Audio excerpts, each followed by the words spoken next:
A paz do Senhor Jesus seja sobre a sua vida. Nós temos uma oportunidade da parte de Deus hoje. Orar com você e meditar na palavra. Uma palavra poderosa, porque não é minha, é a palavra do Senhor Jesus. Amém? Vamos estar orando agora? Deus poderoso, forte, maravilhoso. Pai, nós te agradecemos por esse dia lindo que o Senhor nos dá. Nós te pedimos perdão pelos nossos pecados e pedimos o teu direcionamento para hoje, Pai. Em nome de Jesus, abençoa as vidas que estão aqui comigo orando. Cada uma tem seus desafios, suas lutas, Pai. Situações, Pai, para algumas que são situações impossíveis que elas vão encarar, pessoas que têm que conversar com pessoas difíceis, pessoas que precisam vencer desafios, pessoas que precisam de uma porta de trabalho aberta, pessoas que precisam do sustento hoje em casa porque o armário está vazio, pessoas que precisam de cura para uma doença incurável, pessoas que precisam de um médico para uma doença que até tem cura, mas elas estão sofrendo hoje. Então, Pai, que o Senhor esteja visitando o teu povo, esteja junto com eles, Pai, mostrando que o Senhor é Deus, que o Senhor cuida, que o Senhor se preocupa com eles, Pai, que eles sintam hoje o teu cuidado e que também, Pai, eles possam se voltar para Ti e compreender que o Senhor é Deus Todo-Poderoso, o Senhor permite lutas, mas também o Senhor dá vitória, o Senhor permite o choro, mas também o Senhor vem com um tempo de sorriso. Pai, que o teu povo não despreze, Senhor, das oportunidades que o Senhor tem dado para eles. Muitas das vezes a oportunidade vem na nossa vida, a gente pensa que é uma coisinha tão pequena, mas quando a gente se lembra da tua palavra, quando o servo do profeta Elias viu uma nuvenzinha pequena do tamanho da mão de um homem, veio uma grande chuva conforme o profeta havia dito e grandes coisas aconteceram. Ah, Senhor, que o teu povo não despreze as oportunidades. Fala conosco hoje, Pai, de forma poderosa, em nome de Jesus. Amém. Olha a palavra que Deus me deu hoje. Não despreze as oportunidades que Deus te dá. Segundo Samuel 2, o verso 4 diz assim: Então os homens de Judá foram a Hebrom e ali ungiram Davi, rei da tribo de Judá. Eu gosto muito de falar de Davi, né? Quem conhece aqui o canal, Davi foi um rei, segundo um homem, segundo o coração de Deus, mas foi um rei escolhido pelo Senhor que sucedeu o rei Saul ali no povo de Israel. Mas quando Deus levantou Davi, Deus falou para o profeta Samuel: vai lá e unge um filho lá da casa de Jessé que eu vou te mostrar. Ele foi e viu homens lindos e falou: certamente deve ser esse. E ele saiu ali olhando e Deus falou: não é esse, não é esse, não é esse. Manda, pergunta se ainda tem mais filhos. E ele foi perguntou para Samuel, Jessé, aliás, Jessé, você tem mais filhos? Ele, tem um sim, tá lá cuidando das ovelhas, era um menino de 12 anos. Então mandou chamar Davi. Quando ele olhou Davi, Deus falou: é esse. E ele ungiu Davi. Essa foi a primeira unção sobre a vida de Davi. Foi uma unção de separação. Ele foi separado ali para ser rei de Israel. E anos se passaram, Davi foi para o preparo, passou pelo processo. Davi venceu Golias, venceu o urso, venceu, sabe, leão. E Davi começou a se destacar. Davi lutou contra milhares, venceu milhares. E Davi conquistou proeminência ali entre o povo de Israel.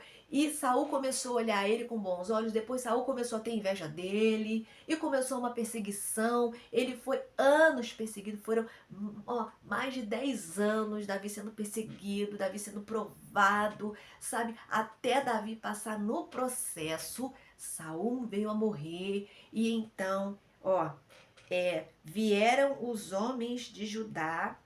Eles foram a Hebrom e ali ungiram Davi sobre rei de Judá. Judá era uma tribo de Israel, não era todo Israel, mas essa foi o primeiro passo para Davi subir no trono. Foi sobre a tribo de Israel. Ele começou governando uma tribo, né, de Israel, que foi a tribo de Judá. E ali ele foi humildemente, começou a governar sobre o povo, a reinar sobre o povo. Ele não foi direto reinando sobre o povo de Israel. E ele começou ali a fazendo o que Deus mandava. Só depois de algum tempo foi que ele recebeu a terceira unção, que foi uma unção para estar reinando sobre todo o povo de Israel, que foi, está lá em 2 Samuel, 2 Samuel 5, verso 3, que vai dizer assim, então todas as autoridades de Israel foram ao encontro do rei Davi em Hebrom. O rei fez um acordo com eles em Hebrom perante o Senhor, e eles ungiram Davi, rei de Israel. Só depois de um tempo, foram mais de 7 anos, Davi reinando sobre Judá, que ele foi reinar sobre Israel e a promessa do Senhor se cumpriu sobre a vida de Davi. Davi já tinha quase 40 anos de idade, já tinha aí mais de 35 anos de idade, né? Estava entre os 35 e os 40, e então a promessa do Senhor se cumpriu sobre a vida de Davi. O que eu preciso refletir com você hoje? Que a gente não pode desperdiçar as oportunidades que o Senhor dá na nossa vida. Muitas das vezes Deus diz que vai fazer algo grande. E aí você vê, o Senhor Deus disse para mim que abre uma porta linda, uma porta grande, uma porta maravilhosa. Aí abre uma portinha na sua vida, você não entende nada, você fica assim, ai, mas essa portinha não quero não. Para trabalhar 1 hora por dia. Que isso? Deus falou para mim que eu ia trabalhar 30 horas, que eu ia trabalhar 40 horas, ia ganhar um salário de 20 mil. Que isso? É de repente uma promessa de Deus. Mas de repente Ele quer ver a tua humildade, você começar na coisa pequena. A gente não pode desperdiçar as pequenas oportunidades. Você vai me perguntar, Kelly, o que isso tem a ver com o texto? Que a oportunidade de Deus para Davi não foi pequena. Realmente não foi pequena. Mas o que havia sido prometido para Davi lá no início é que ele seria rei sobre Israel. E ele poderia ter dito, não quero reinar sobre o Judá. A promessa de Deus é para eu reinar sobre todo Israel. Ele não desperdiçou a oportunidade do Senhor. Ele aproveitou aquela oportunidade, ele recebeu aquela oportunidade, foi ungido rei sobre Judá, e ele fez o que deveria fazer com todo cuidado, com todo carinho, com todo zelo, só depois de um tempo que ele foi reinar sobre Israel. Então, o que nós precisamos fazer quando nós recebemos uma oportunidade é estar ali servindo com carinho, com zelo, dando o nosso melhor.